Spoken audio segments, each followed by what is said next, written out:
Okay, my friends, while you're in the parks, I'm going to have you use 4 of your senses.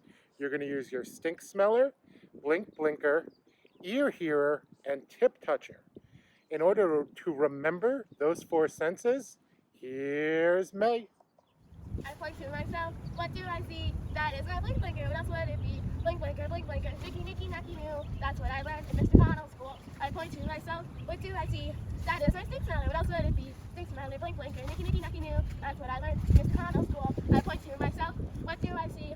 That is my ear hearer. What else would it be? Ear hearer. Stink smeller, blink blinker. Nicky, nicky, nacky, new. That's what I learned in Mr. Connell's school. I point to myself. What do I see? That is my tip toucher. What else would it be? Tip toucher. You're here.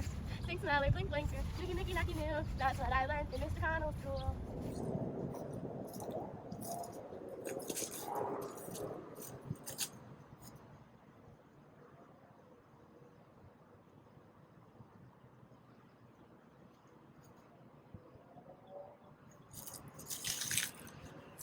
Welcome to Kenilworth Aquatic Gardens. This is an under-known garden and park here in Washington, D.C. There is lots of water here. It is along the banks of the Anacostia River. And there are also many pools that are growing lotuses and lilies and other things that are water plants. Because of that, it's a great opportunity to see lots of wildlife that you don't otherwise get to see here in Washington, D.C. So let's head on in and see what's inside.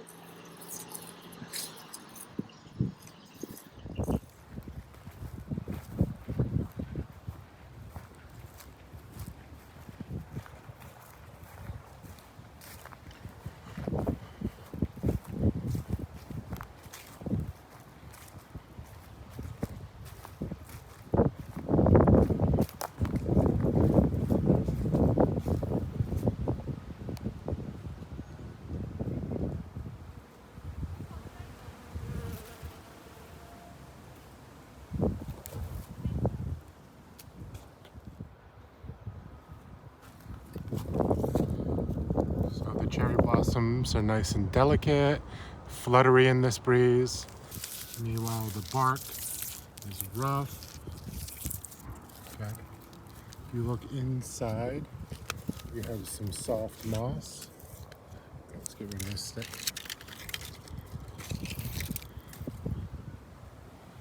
Okay, so that's nice and soft in there. Okay, lots of textures on a cherry tree.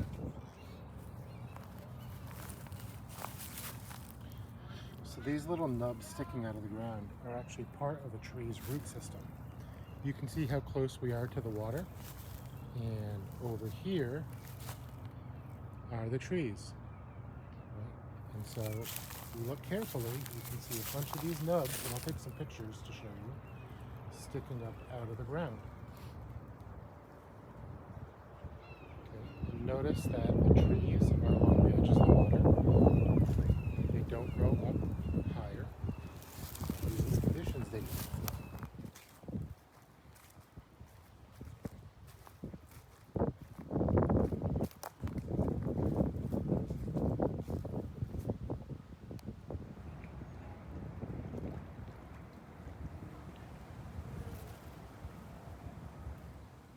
Each of these ponds is a little bit different. This one has a bunch of water lilies in it. They're just starting to come back. There's those red things. But over here, this is one of the lotus ponds. So these are the dried shells of the lotus plant. You can see how many of them that were filled up in here. Another thing to notice is this is the pathway. It is filled with water. The water is coming over the edge. We had so much rain over the last few days that it started to flood this walkway.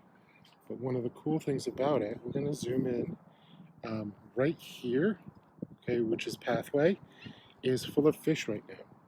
Okay, there is water over the path, but all these little minnows can come in here and they can eat. They can feed where they normally wouldn't. They can also make nests and potentially lay eggs. So I'll zoom in a little bit so you can see better.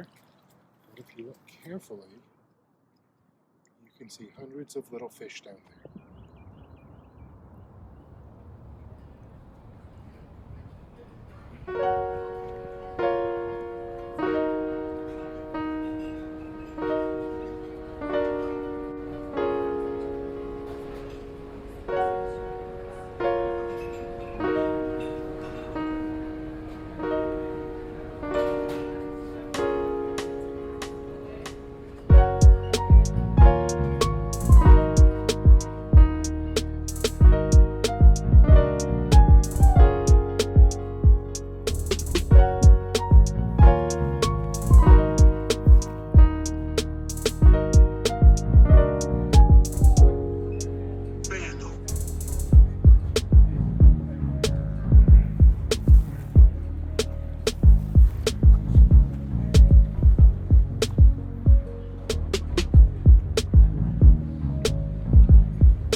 So it is probably hard for you to hear the birds right now because it's a little bit windy. I'm guessing the wind is making it hard to hear the subtle noises, but I hear a cardinal in that direction. I heard one in that direction. I've heard a couple other birds I'm still trying to identify. But when you are out in parks like this, using your ears and listening carefully, even if you can't identify what type of a bird it is, hearing the birds and trying to figure out which direction they are might help you to see birds that you might otherwise miss. So we're going to keep going. We're going to go to another overlook spot that usually has a lot more birds. There's a couple of big birds that are often here. I've been keeping an eye on because it's low tide. Here, let's take a look. See how low that water is? Normally that water covers pretty much everything there. Because it's low tide, they may be somewhere else hunting, but there are some herons and some egrets and things like that I will often see when I am here. I see a number of vultures and hawks flying around, but unfortunately it's hard to zoom my camera in so that you can see them. But we're going to continue that direction, and we're going to go look for some more birds.